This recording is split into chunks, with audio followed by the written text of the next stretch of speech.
Today's vlog from Misplaced Hours is brought to you by David Bowie. Brought to you by Bowie! Bowie! Right.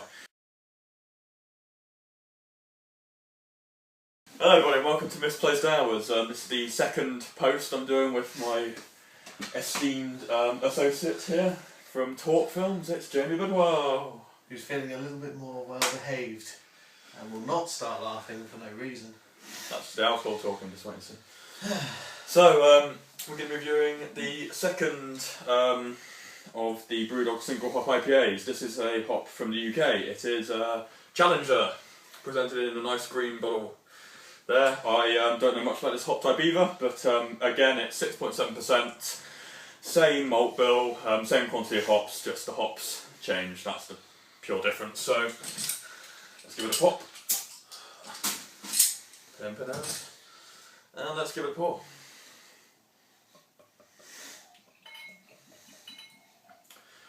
So already I'm seeing it's slightly lighter colour to the previous one.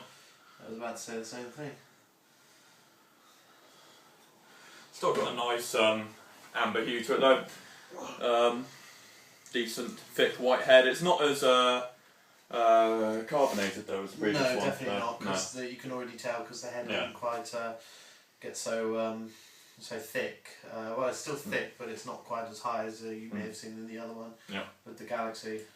It's not too bad, so let's give it a swirl and a sniff. Definitely It's more subdued than the Galaxy, but it's kind of got more of a earthy character to it. It's not so up on the tropical fruits or the pine smell. But I guess that's what the UK hops are kind of renowned for, is not for hitting it with sort of the US West Coast style tropical fruit punch, or the resinous hop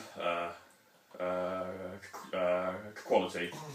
It's more about the subdued, the earthy tones, the kind of more of the bittering hop type smells to it. So definitely, it's got that very British sense to it. Yeah. You can definitely tell it's a British beer. Yeah, and there's not much else. I mean, there's a bit of sort of malt, not quite a sweetness. It's more of a biscuity type smells in the background. But it's a more subdued hop sort of quality to it. So, guess cheers. Have a taste. Cheers, guys. Cheers.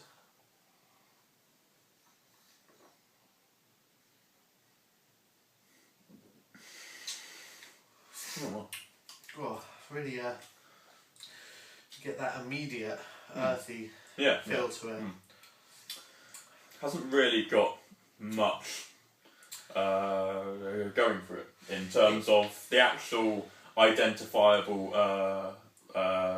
flavours that you would normally associate with hops. Yeah, there's not really much there. It's kind of like the Galaxy, but if you took away the tropical fruits aspect and you left the rest. It's just got a fair bit of bitterness to the finish, and also a fair bite during the tasting, but there's not really a lot left, to actually build up on the flavours. No, I know what you mean. But I mean, you can definitely tell this is a UK hop type, in comparison to the more out there hop types from the US, for example. But in terms of the mouthfeel, I mean, in terms of the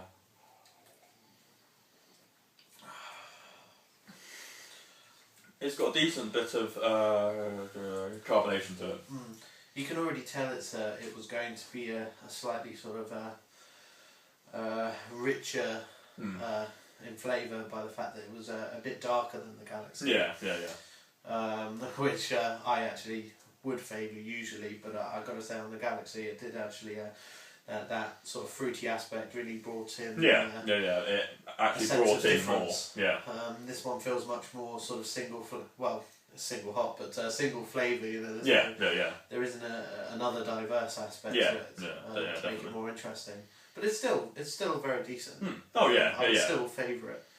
Yeah, and it actually makes a nice change when you consider, you know, that with most single hop IPAs, they normally use hops, you know, that are more likely to give, you know, tropical flavours like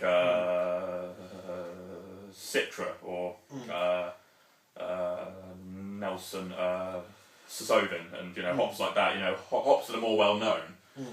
Whereas to actually just brew a single hop IPA that just uses a UK hop type, you know, is a fairly rare thing, and it's quite good of them to actually be daring, you know, to actually go for that, because it's definitely not what people would expect. I mean, I was thinking that this might be a sort of US hop type that was made in the UK, but it's more of a hop that just provides a fair bit of earthy quality and a fair bit of bitterness. But it's more just to support. Like, I think this hop would go well to support sort of different hop types. It's very it's very much. I get the feeling that if you're not a fan of sort of the citrusy aspect of these kind of beers, then this is definitely the one for you. Yeah. If you're a bit more, I almost want to say traditional British, I guess, in a way. Forget the citrus taste, you know. It's all about the bittering. Yeah, go straight quality. To the sort of bitter but down to earth kind of woody texture, you know, that sort of thing. Yeah, and then these hops also let you bring out more of the other malt aspects of the beer. You know, like they don't just blanket the taste buds, you know, with lots of fruity flavours and lots of pine flavours, you know, and you know, builds up the sort of, you know, the candy floss style sweetness. You know, this actually lets you taste more of what the beer base is like, and that's actually quite a refreshing thing. Absolutely. But I definitely wouldn't want to have this on something like a hot day. I mean, it is quite thickening in terms of the bitterness. I mean, it is quite. Yeah, I mean, that's what surprises me.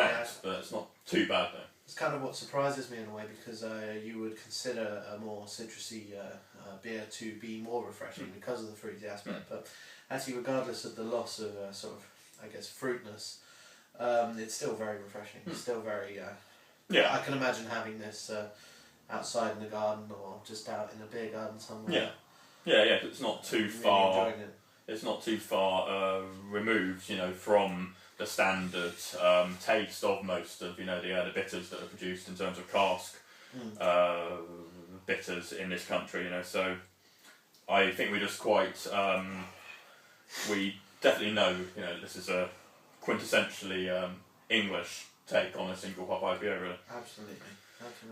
And in terms of the mouthfeel, I mean, it's relatively well carbonated. It's not too thick though, and it basically lets the malt come through more, but you've also got a satisfying bitterness through from the hops. So, what would you give this in terms of an arbitrary rating out of 10? I would say, seeing as I found a bit more to talk about, a bit more to say, I would say sort of maybe 6, because I did like the lighter sort of citrusy side of things. Not to say this is a bad one. It's mostly personal opinion, of course. But I can certainly imagine having one like this on a hot day, and I would certainly favour it amongst other ones, especially if you don't like the citrus.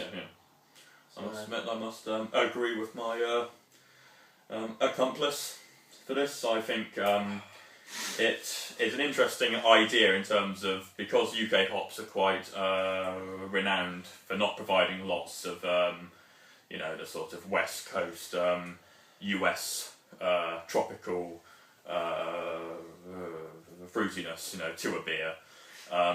It certainly marks quite a departure to use such a I don't want to say a plain hop type, you know, because it still provides quite a bit to the beer, but to provide something that, you know, that is not normally used on its own in, you know, to give it such a forum in which to actually broadcast, you know, its own take on how it would contribute to a beer. It's a really interesting idea, and it actually does work quite well, and it basically just tastes like a standard UK sort of amber coloured bitter, really.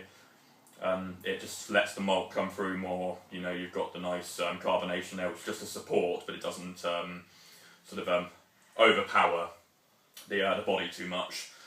And yeah, I think it's a really interesting idea, so yeah, I'd be willing to give it a 6 out of 10 as well, really. It's a good idea, but I wouldn't see it catching on too much. I think too many hopheads would prefer the citrusy or the resiny single hop IPAs. So yeah, I think that's all we've got to say. So thank you very much for watching, and we'll be back soon with the third of the fourth BrewDog IPAs Dead Range. Cheers.